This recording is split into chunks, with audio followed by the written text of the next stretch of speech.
बूढ़ी माँ की रुला देने वाली कहानी। वृद्धाश्रम के दरवाजे पर हर दिन सुबह के वक्त एक कार आकर रुकती थी। उसमें से एक युवा व्यक्ति उतरता और वृद्धाश्रम के बगीचे में बैठी एक बुजुर्ग महिला के पास जाकर बैठ जाता। दोनों के बीच धीमी धीमी आवाज में बातें होती और फिर कुछ देर बाद वह युवक उठकर चला जाता। ये दृश्य अब वृद्धाश्रम के सभी निवासियों के लिए एक परिचित और रोजमर्रा का हिस्सा बन गया था। धीरे धीरे सबको ये भी पता चल गया कि वह बुजुर्ग महिला उस युवक की मां है। आज सुबह का दृश्य भी कुछ वैसा ही था, लेकिन आज युवक अपनी मां के सामने घुटनों के बल बैठा था। बार बार उनके पैरों को पकड़कर माफी मांग रहा था। वृद्धाश्रम के गेटकीपर रघु, जो हमेशा अपने काम में तल्लीन रहता था, आज इस दृश्य को देखकर विचलित हो गया। उसने पास ही बैठे एक बुजुर्ग व्यक्ति से कहा, लोग कहते हैं कि औलाद बदल जाती है, लेकिन यहाँ तो कुछ और ही कहानी नजर आ रही है।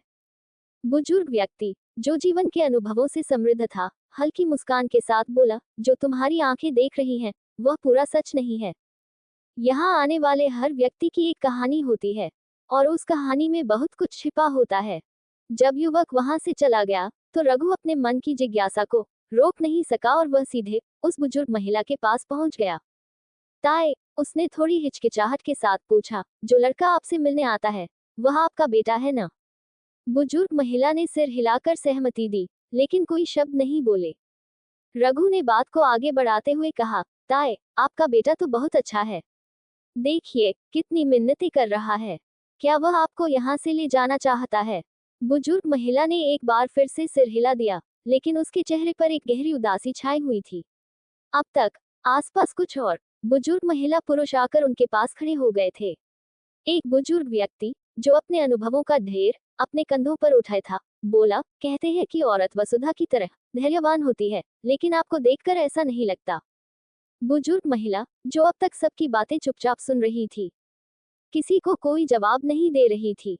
एक और व्यक्ति ने कहा, अब जमाना बदल गया है।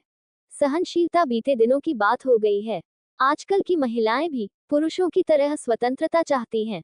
हर कोई आजादी चाहता है, किसी को माँ बाप से और किसी को अपने बच्चों से।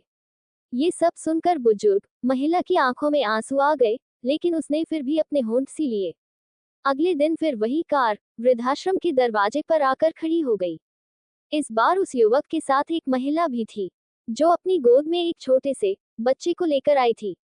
दोनों वृद्धाश्रम के अंदर आए और महिला ने बच्चे को बुजुर्ग महिला की गोद में रखते हुए पैरों पर गिरकर रोते हुए कहा, मां जी, हमें माफ कर दीजिए, हमारे साथ घर चलिए, आपको अपने पोते की कसम है।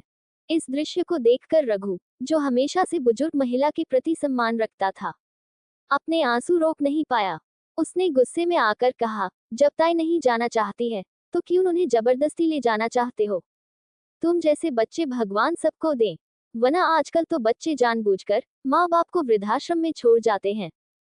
इस बार बुजुर्ग महिला का धैर्य टूट गया। उसकी आंखों से आंसुओं की धारा बहने लगी। अपने आंचल से आंसू पोंछते हुए उसने रुंधे गले से कहा, आप शायद नहीं जानते रघु जी, जब मेरे पति इस दुनिया से चले गए, तो मेरी सारी जमा पूंजी इन लोगों ने ले ली।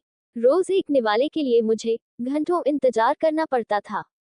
ये लोग मुझे दिन रात खरी खोटी सुनाते और रातों को खून के आंसू रुलाते। अंत में इन्होंने मुझसे कहा कि या तो मैं उनकी शर्तों पर चलूं या घर छोड़ दूं। मैंने घर छोड़ दिया, क्योंकि मेरे पास और कोई रास्ता नहीं था। आज ये लोग माफी मांगने नहीं आए हैं। इन्हें मुझसे कोई प्रेम नहीं, बल्कि इन्हें बच्चे को संभालने के लिए एक आया चाहिए। इसीलिए यह नाटक आपके सामने कर रहे हैं। बुजुर्ग महिला की इस बात ने वहां खड़े सभी लोगों को सन्न कर दिया। रघु, जो हमेशा से लोगों के प्रति दयालु रहा था, आज इस सच्चाई से बेहद दुखी हो गया। उसने सोचा, जो आंखें देख रही थी, वह सच नहीं था। कभी कभी जो दिखाई देता है, वह सच्चाई से बहुत दूर होता है। आज वृद्धाश्रम के हर निवासी ने एक कड़वी सच्चाई को समझा कि जब रिश्ते स्वार्थ की बुनियाद पर टिकते हैं, तो वे केवल एक दिखावा बनकर रह जाते हैं। पूरी कहानी पढ़ने के लिए धन्यवाद।